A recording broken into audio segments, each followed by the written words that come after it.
परमहंस जी ने कहा कि ये जो परमहंस नटवर लाल कोई साधु है? फ्रॉड। वो रसोइया भंडारी वो साधु है? अगर वही साधु है तो फिर अयोध्या में तो फिर कोई साधु रह नहीं गया। कायर के छोटे भाई कायर नृपेंद्र मिश्रा जैसे लोगों के रहते और चंपत राय बंसल जैसे राम शिलाओं को लूटने वाले, धर्म का धन लूटने वालों के रहते हुए, पद पर बने रहते हुए जांच होगी? कोई किस सोसाइटी की हैसियत है कि इनके खिलाफ जांच करे? आप बता दो भैया। ज्यादा हत्या हो जाएगी, इससे ज्यादा क्या होगा? 2 बार मरने से बचे, 4 गोलियां लगी इन्हीं नृपेंद्र मिश्रा की, इन्हीं की मारी हुई 4 गोलियां लगी और मेरा कुछ बिगड़ा नहीं, ठीक हो गया। और 17 हड्डियां टूटी 6 दिसंबर 92 को, 22 दिन कोमा में रहा हूं, फिर भी जिंदा बच गया। तो इन चोर गिराकटों के मारने से मरूंगा नहीं, मैं लड़ता ही रहूंगा। अगर जान भी जाती है राम कार्य में तो मैं उसके लिए भी तैयार हूं। नमस्कार, बेधड़क खबर देख रहे हैं आप और मैं हूं आपके साथ शशांक। और हमारे साथ जो फेम में आपको शख्स दिख रहे हैं, इनका नाम संतोष दुबे जी है। अयोध्या के रहने वाले हैं और जब राम मंदिर के लिए आंदोलन चल रहा था तब उस आंदोलन में ये शामिल हुए थे। और बाबरी मस्जिद का जो ढांचा था जिसके विध्वंस के लेकर तमाम मुकदमे हैं उनमें इनका भी नाम रहा है। और राम मंदिर की नींव से लेकर और अब कह लीजिए कि ध्वज तक की लड़ाई में ये साथ रहे हैं। और आज चर्चा जब राम मंदिर में चंदा चोरी की है तो सबसे ज्यादा मुखर होकर कोई अयोध्या में बोल रहा है, राम की नगरी में बोल रहा है, तो हैं संतोष दुबे जी। उनसे हम बातचीत करेंगे कि इस पूरे मामले को वो कैसे देखते हैं। एसआईटी की जांच, योगी आदित्यनाथ का इस जांच के बीच अयोध्या आना और उस दौरे में चंपत राय जो ट्रस्ट के महासचिव हैं उनको दूर रखना, इसे कैसे देखते हैं और क्या आकलन है इस पूरे मामले पर। सब पहले तो ढेर सारा स्वागत आपका। और सवाल ये कि ये जो मामला चल रहा है जिस पर सबसे ज्यादा मुखर होकर आप बोल रहे हैं, कितनी सच्चाई है, क्या है ये पूरा मामला? आपने कभी देखा हो कि कोई व्यक्ति 50 साल का हो और उसका नौजवान बेटा मर जाए? देखा है कि नहीं कभी? और वो अपने कंधे पे उठा के लेके जाए अपनी बेटी की लाश, बेटा भी एक हो, और उसकी लाश उठा के ले जाए तो उसे कितनी तकलीफ होगी, इसका वर्णन शब्दों में किया नहीं जा सकता है। आज वही स्थिति है कि जिस राम जन्मभूमि आंदोलन में हम लोगों ने खून लगाया, जवानी लगाई, पूरा समय लगाया, आज उसमें चोरी हो रही है, लूट हो रही है, डाका डाला जा रहा है। तो उस बारे में पीड़ा के अलावा और क्या हो सकता है? इतनी पीड़ा है कि आज करीब 10-12 दिन होने को है, रात्रि में निद्रा नहीं आती, 2-1 घंटे 4 घंटे भी नहीं सो मिला है। टेंशन है, इस बात की चिंता है कि क्या इस देश में यही लुटेरे ही ट्रस्ट में शामिल होंगे, यही जो भगवान का आसन चुराएंगे, खड़ाऊँ चुराएंगे, हार चुराएंगे, मुकुट चुराएंगे, नकदी चुराएंगे, आभूषण चोरी करेंगे, ये लोग ही रहेंगे ट्रस्ट में? क्या जरूरत है? ये तो इसको विश्व हिंदू परिषद का कार्यालय और संघ का कार्यालय बना दिया। ये राम मंदिर कहाँ रह गया? राम जी के नाम पर 40% का कमीशन लिया मंदिर निर्माण में। वो एक अनिल मिश्रा है, ट्रस्टी है, वो सबसे धूर्त और मक्कार आदमी है, उसने 40% कमीशन लिया। कल मैं एक जेई की बात सुन रहा था जो राम मंदिर निर्माण में लगे थे, चंपत राय ने उनको धमकी दिया कि अपना सामान लेने आओगे कि हम पहुंचवा दें। उन्होंने कहा साहब मैं डर के मारे अयोध्या नहीं आ रहा हूँ। आप देख रहे हैं जो स्थिति है देश में, कोई बोलने को तैयार नहीं है। इस देश में आज मेधा शक्ति का अभाव है, दृढ़ इच्छा शक्ति शून्य लोग हैं, बड़ी बड़ी जटा के लोग हैं, बड़ी बड़ी दाढ़ी, बड़े बड़े चंदन वाले, बड़ी बड़ी शिखा वाले लोग हैं। आज जब धर्म पर संकट है तो क्यों नहीं बोलते? राम जी का धन चोरी किया जा रहा है, महामंडलेश्वर, झंडलेश्वर, बंडलेश्वर सब बैठे हैं, क्यों नहीं बोलते हैं? बोलना चाहिए ना, कब बोलेंगे? साधु संत तो कह रहे हैं कि ये अफवाह फैलाई जा रही है, चंपत राय आके सामने कह दिए। लेकिन सवाल यही है कि जब एसआईटी जांच कर रही है तो उसका दूध का दूध, पानी का पानी संत कह रहे हैं हो जाएगा और जो अपराधी होंगे उन्हें सजा मिलेगी। किस संत ने कहा ये? अभी तमाम परमहंस जी ने कहा कि ये जो परमहंस नटवर लाल कोई साधु है? फ्रॉड। वो रसोइया भंडारी वो साधु है? अगर वही साधु है तो फिर अयोध्या में तो फिर कोई साधु रह नहीं गया। वो नौटंकीबाज बाबा वही जो कहता था हम चिल्लू भर पानी में डूब मरेंगे। अरे साधु की बात करिए, संत की बात करिए, जो संत हों। संत का मतलब है नृत्य गोपाल दास जी, संत का मतलब होता है वो रसिक पीठाधीश्वर हैं, जन्मेजय शरण, बड़ा स्थान के महंत, ये सब साधु हैं, भजनानंदी हैं, इनके पास कुछ है। अब आप नौटंकीबाजों से मदारियों की बात करेंगे, साधु थोड़े ना है। साधु मदारीगिरी नहीं करता है, वचन दे दिया तो दधीची की तरह अपनी हड्डियां दान कर देता है। ये एक भी साधु नहीं है, ये सब गुंडे मवाली बवाली हैं। ये पेट पालन कर रहे हैं, पेटार्जन कर रहे हैं, धनार्जन कर रहे हैं अपने मंदिर में। ये होम स्टे चला रहे हैं। होम स्टे में क्या हो रहा है अयोध्या में? होम स्टे में अय्यासी का अड्डा के अलावा और क्या, 1 घंटे के लिए 1,000 रुपए में कमरा मिलता है, 1 घंटे के लिए। वहाँ क्या होता है, लड़के लड़कियां जाते हैं, कपल्स जाते हैं, वहाँ कंठी हिलाते हैं। क्या होता है हम नहीं जानते हैं। हम अयोध्या में 5,000 होम स्टे बना है। ये मठ मंदिरों की मर्यादा को तार तार कर रहे हैं। ये गुंडे हैं, साधु थोड़ी ना है। साधु मठ मंदिरों के अंदर श्रद्धालुओं को प्रवेश देते हैं। पति पत्नी सहित कोई भजन करने आया, 4-6 दिन रहा, जाते समय जो उनके पास रहा दान दक्षिणा दिया, चले गए। ये कौन दान दक्षिणा देने वाले होते हैं जो 1,000 रुपये 2 घंटे 1 घंटे का लेते देते हैं? ये अयोध्या की मर्यादा को तार तार किया जा रहा है, घृणित किया जा रहा है। साधु अयोध्या में आपको जो अयोध्या में साधु ढूंढने निकलेंगे तो बाटी बाबा हैं, भजनानंदी साधु हैं, संत ऐसे लोग हैं। यहीं मजकरिया संप्रदाय के साधु हैं, सरजू नदी के किनारे रहते हैं। किसी ने भोजन करा दिया तो कर लिया, नहीं तो वो भोजन भी मांगने नहीं जाते हैं, पानी भी नहीं मांगने जाते हैं। इस मुद्दे पे आते हैं कि जो विवाद चल रहा है इस समय सबसे ज्यादा चर्चा में है, एसआईटी जांच कर रही है। एसआईटी पे कितना भरोसा है आपको? और जो कल योगी आदित्यनाथ ने अयोध्या में आकर बयान दिया और उस दौरे से चंपत राय जो ट्रस्ट के महासचिव हैं वो दूर रहे, उसे आप कैसे देखते हैं? ये सब ड्रामेबाजी है। एसआईटी मतलब शून्य। इसी चंपत राय के खिलाफ पहले एसआईटी ने जांच किया था 2022 में जमीन घोटाले की। कहाँ गई रिपोर्ट? मांगिए, कहाँ है? और कौन एसआईटी की जांच करेगा? वही जिन्होंने मेले में भगदड़ मचवा दिया था। जो सोवत हैं सो खोवत हैं, जो जागत हैं वो पावत हैं, वही तो जांच कर रहे हैं ना। आप बताओ, यही लोग तो जांच करेंगे। यही फैजाबाद में कमिश्नर बैठते हैं, उनकी नाक के नीचे 6 लोग नौकरी किए बिना नियुक्ति लेटर के। 3 रिटायर हो गए, पेंशन ले रहे हैं। एक रिटायर हो गया, उसके बाद भी 1 साल से वो सेवा दे रहा है। सब कमाऊ पूत हैं साहब। क्या ये लोग कौन जांच करें? जांच कराना शंकराचार्य जी जांच करें, चारों शंकराचार्य जांच करें, दूध का दूध पानी पानी हो जाएगा। ये नकली साधु जांच करने लग जाएं, नकली ये ईमानदार जांच करने लग जाएं, इससे कुछ नहीं होगा। ये जनता को भ्रमित करने की कोशिश है। मुख्यमंत्री जी स्वयं जांच करें, हमें विश्वास है उन पर, वो स्वयं जांच करें ना। उन्होंने कहा 15 दिन में सब हो जाएगा, बयानबाजी ठंडा हो जाएगा, सब यही कुछ रखा सामने आ जाएगा। घुमा के उन्होंने तो यही कहा ना, सब सामने आ जाएगा, मैंने सब ठंडा हो जाएगा। लेकिन मुख्यमंत्री जी को हमारा संदेश पहुंचाइएगा, ये मामला ठंडा नहीं होगा। इसका जवाब उन्हें देना होगा। हम पीछा छोड़ने वाले नहीं हैं। वे लोग चंपत राय, बंसल, अनिल मिश्रा, टिन्नू चोर और वो गोपाल राव चोर, ये भागेंगे कहाँ? हम न्यायालय तक जाएंगे, हाई कोर्ट जाएंगे, कहाँ भागेंगे? मुख्यमंत्री बचाएंगे नहीं, हम जानते हैं। मुख्यमंत्री चाहते हैं दंड मिले, लेकिन कुछ ऊपर लोग बैठे हैं, वो लोग बचा रहे हैं। मुख्यमंत्री तो दंड देना चाहते हैं, लेकिन मुख्यमंत्री चल नहीं रही है। आप भी जान रहे हो, हम भी जान रहे हैं। लोग कह रहे हैं कि मुख्यमंत्री जिस कुर्सी पे जाना चाहते हैं उसी कुर्सी वालों का दबाव अब ज्यादा है। आप खुद जानते हो ना, आप तो पत्रकार हो, रिपोर्टर हो, आप तो जानते हो। आपकी आंख से कुछ छिपा, दाइस पेट छिपता है। तो मुख्यमंत्री जी को दबाया जा रहा है। मुख्यमंत्री जी यहाँ डैमेज कंट्रोल करने आए थे, लेकिन हुआ नहीं और बिगड़ गया। वो जो धमका गए कि लोग अनर्गल प्रलाप न करें, और होने लगा। देखिए, जब जब प्यार पे पहरा हुआ है ना, तो प्यार और गहरा हुआ है। आप रोकोगे, ये धर्म का मामला है। मुलायम सिंह ने रोका, परिणाम क्या हुआ? पलट गई कुर्सी। तो इसमें मुख्यमंत्री जी को इस तरह नहीं बोलना चाहिए। वो गंभीर आदमी है और उन पर ये देश विश्वास करता है। लेकिन जब वो प्रधानमंत्री या मुख्यमंत्री की कुर्सी पर बैठकर दबाव की भाषा बोलेंगे और ये कहेंगे कि एसआईटी क्या होती है? राम की चोरी की जांच पुलिस को करना है कि प्रथम दृष्टया पुलिस को एफआईआर दर्ज करनी चाहिए थी। पुलिस पर इतना दबाव है चंपत राय का, इतना दबाव है कि हमने तहरीर नामजद दिया। आपकी इंस्पेक्टर तहरीर पे एफआईआर नहीं हुई। अभी दर्ज नहीं हुई। इसका मतलब पुलिस ने, 2 कारण है, या तो दबाव है और या तो दबाव यही लोग उस पद पर बैठे दे रहे हैं। पहले इस्तीफा लेना चाहिए ना। एसआईटी का क्या धर्म है? एसआईटी एक संवैधानिक संस्था नहीं है। संवैधानिक संस्था पुलिस है। पुलिस को पहले एफआईआर लिखनी चाहिए थी, इन्वेस्टिगेशन करते, जांच करते, तब मामला बनता ना। अब एसआईटी वहाँ छापेमारी कर रही है। एसआईटी का क्या अधिकार है छापामारी करने का?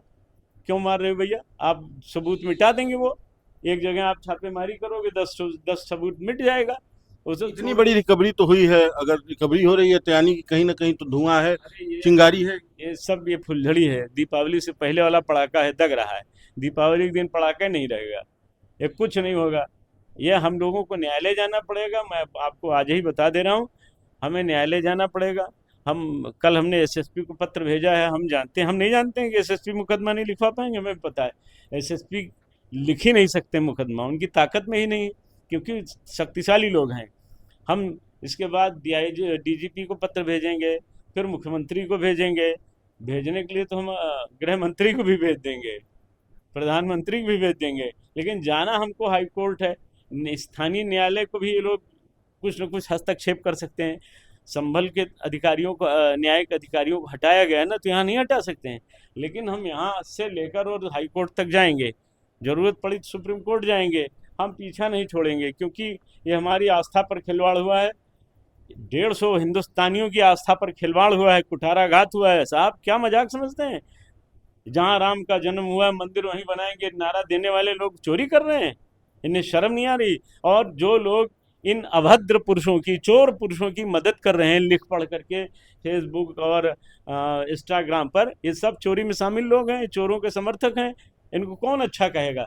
जब पूरा देश एक हवा में निकल पड़ा है, तो विपरीत हवा में कुछ संघाचार्य, नए साधु, नौटंकीबाज, ड्रामेबाज, फ्रॉड टाइप के लोग नई नई चीज लिख रहे हैं। अरे वो बड़े त्यागी थे, त्यागी तो फूलन देवी भी थी, फिर आप उनको डकैत क्यों कहते हैं? त्यागी तो मोहर सिंह माधव भी थे, डाकू छबीराम भी था, उनके भी कोई संतान नहीं थी, किसके लिए बेईमानी करते? लेकिन डकैती डाली ना उन्होंने। मायावती के पास भी तो कोई संतान नहीं है, लेकिन आरोप बहुत लगता है उन पर। ये सब बातें तो है ना। तो देखिए, ये एसआईटी अविश्वसनीय है, इस पर विश्वास नहीं किया जा सकता है। ये अस्थायी जांच की व्यवस्था है। पहला काम पुलिस को करना चाहिए, या मुख्यमंत्री जी आए थे उनको आदेश करना चाहिए था। अब चंपत राय के उनके कार्यक्रम में न आने से कौन तूफान आ गया? चंपत राय आ जाते तो कौन चार चांद लग जाता? वो चोर गिरा कटले मार आ जाता तो शोभा बढ़ जाती क्या मुख्यमंत्री की? कई बार शोभा बढ़ी। ये जो सब राम का धन चुराने वाले उनके यहाँ बगल कुर्सी में बैठ जाते या नहीं बैठे तो क्या फर्क पड़ा? ये तो हमें समझाने की कोशिश है। हम नहीं समझने वाले हैं, हम पढ़े लिखे हैं, हमने भी दुनिया देखी है। हम 40-42 साल से राजनीतिज्ञों की भाषा और राजनीति को जानते हैं। हम योगी आदित्यनाथ जी को नहीं जानते हैं? हम खूब जानते हैं, हमारे उनके गुरु हमारे साथ मुलजिम रहे हैं, हम खूब जानते हैं। ये राम शिलाएं चोरी करने वाले लोगों के खिलाफ मुकदमा दर्ज होना चाहिए। राम जी का आभूषण चुराने वाले, राम जी का धन चुराने वालों की इतनी इतनी प्रॉपर्टी कहाँ से हो गई 5 वर्ष 6 वर्ष में? कहाँ से इतना धन आ गया बताइए? हम भी तो इस आंदोलन में लड़े, 4-4 गोलियां खाई, 17 हड्डियां तोड़ाई, 3-3 बार रासुका लगाई गई, साल साल भर में जेल में रहा। हमारे पास तो धन नहीं है, हम तो तबाह हो गए लड़ते लड़ते। 30 साल हमने बाबरी ध्वंस का मुकदमा लड़ा, मैं उसके इसका मुख्य आरोपी बनाया गया। मैं 30 साल अपने पैसे से लड़ा हूँ। मैंने कोई विश्व हिंदू परिषद का पैसा और चंदा खोरों का पैसा नहीं लिया कभी। हम उनके यहाँ गए नहीं, हम उनके यहाँ, हमारा उनका संबंध नहीं रहता। हम जानते हैं ये सब खाली राम के नाम पर, ये जितने रणुए हैं ये अपनी दुकान चला रहे हैं अपना घर परिवार छोड़ करके। और इसको इन्होंने राम जन्मभूमि को लूट का अड्डा बना रखा है, तमाशा बना दिया इन्होंने। अच्छा काम करने वाले उसी में जो अच्छे लोग हैं बेचारे बोल नहीं पाते हैं। त्रिलोकीनाथ पांडे, राम सखा, तड़प तड़प के दवा के अभाव में मर गए, उनकी दवा तक नहीं कराई इन लोगों ने। इसी में अच्छे भारतीय जनता पार्टी में लक्ष्मीकांत वाजपेयी हैं, जांच करानी थी ना, उनको लगा देते। स्वयं योगी जी ने क्यों नहीं जांच किया? जांच करना था, आते प्रधानमंत्री, वैसे तो घूमने आते हैं, यहाँ चले आते, दुनिया भर में तो घूमते हैं। अयोध्या आने में क्या दिक्कत थी? ध्वजारोहण वो करेंगे, माला वो पहनाएंगे, शिलान्यास वो करेंगे, उद्घाटन वो करेंगे, तो इसमें भी आके जांच भी वही कर लेते। जांच करते, दूध का दूध पानी पानी हो जाता। हमें उन पर विश्वास है, देश के प्रधानमंत्री और मुख्यमंत्री पर पूरा भरोसा है। लेकिन क्या वो करेंगे जांच? और जांच उनसे करवाएंगे जो मेले में भगदड़ मचवाते हैं। एक सवाल मेरा मेरा एक सवाल ये है, आपने कहा कि आप अवैधनाथ जी के साथ राम मंदिर और बाबरी विध्वंस में मुकदमा के मुख्य आरोपी रहे हैं, आरोपी रहा हूं मैं। आरोपी रहे हैं। हाँ। योगी जी से आपकी कोई बात हो रही है इस मुद्दे को मैंने लेकर, हमारे और आप क्या चाहते हैं कि किस तरह से ये जांच हो और कैसे आप चाहते हैं कि आरोप? हमें किसी से कोई बात नहीं करनी, हमें सिर्फ काम करना है कि राम जी के चोरों को दंड मिले, वो गिरफ्तार होकर जेल जाएं। जांच वांच में कोई भरोसा नहीं, सब फर्जी बात है। आपके हिसाब से प्रक्रिया तो कोई ना कोई अपनानी पड़ेगी तो? प्रक्रिया पहले पुलिस अपनाती है कि एसआईटी में बनाती है? प्रक्रिया ये है, ये तो उलझा दिया गया है। प्रक्रिया यह है कि एफआईआर पंजीकृत करिए, चोरों को जेल भेज दीजिए, और नहीं जेल भेज सकते हैं तो बैठा लीजिए थाने में, और उसके बाद जांच शुरू करिए, उनसे इस्तीफा लीजिए।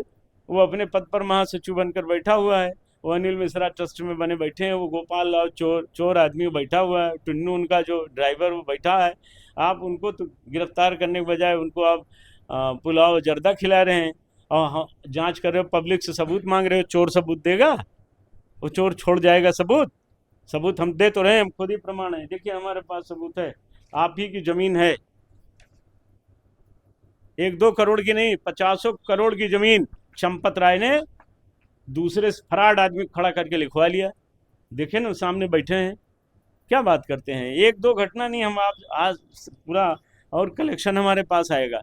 4 करोड़ रुपए में राम फकीरे मंदिर को चंपत राय ने अपने नाम लिखवाया, 4 करोड़ रुपए में। और आधी रात को हम और शंकराचार्य जी ने मुकदमा किया उस पर।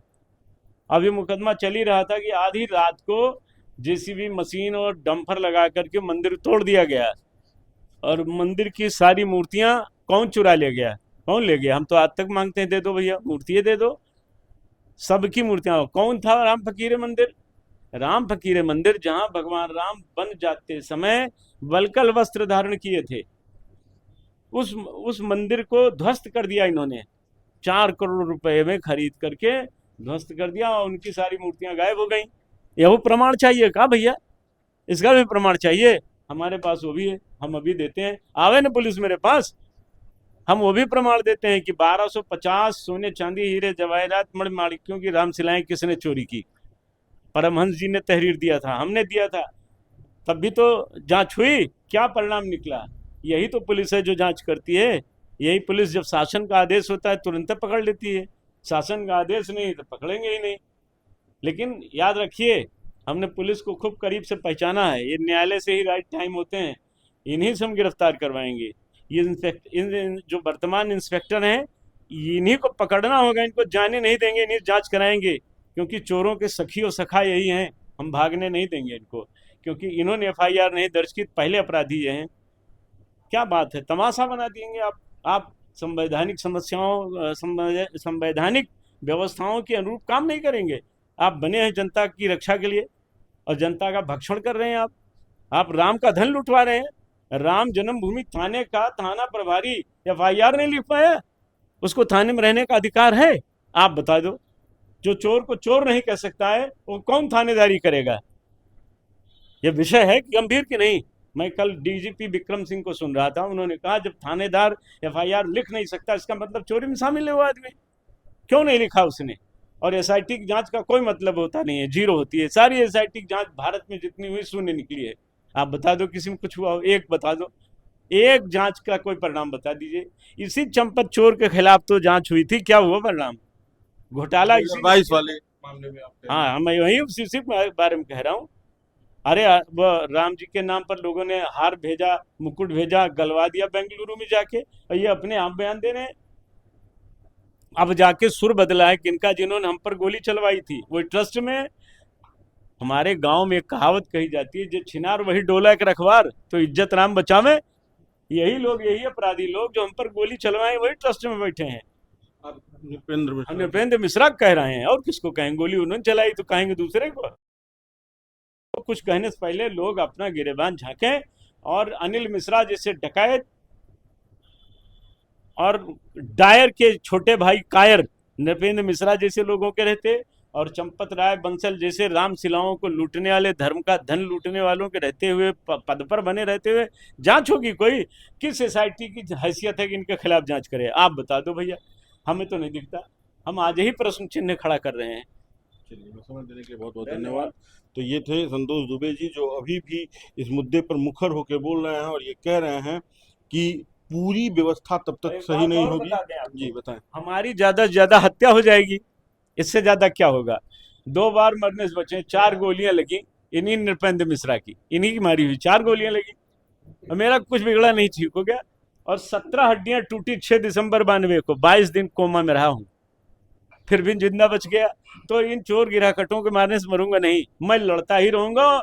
अगर जान भी जाती है राम कार्य में तो मैं उसके लिए भी तैयार हूं, पर देशवासियों को जगाऊंगा कि अपने देश को बचाओ, अपने धर्म की मर्यादा बचाओ, अपने मठ मंदिर धर्म नगरियों को बचाइए, न्यासधारी लुटेरों से अपने न्यास और परमात्मा के मंदिरों की रक्षा कीजिए। ये मैं देशवासियों से अपेक्षा करता हूं आपके माध्यम से। चलिए, मैं समय देने के लिए बहुत बहुत धन्यवाद। तो ये संतोष दुबे जी थे जो मुखर होकर राम मंदिर में हुए चोरी पर बोल रहे हैं, और सारा आरोप इनका चंपत राय और जो समिति के सदस्य हैं, जो ट्रस्ट के सदस्य हैं, उन पर है, और कह रहे हैं कि मुख्यमंत्री पर भरोसा है लेकिन एसआईटी की जांच पर नहीं। अब देखना है ये है कि मुख्यमंत्री जो कह कर गए हैं कि 15 दिन में सब कुछ साफ हो जाएगा, उसमें क्या आता है, या ये लड़ाई जो शुरू हुई है अयोध्या में, ये हाई कोर्ट और सुप्रीम कोर्ट तक जाती है। बाकी का आप बेधड़क खबर देखते रहें। धन्यवाद।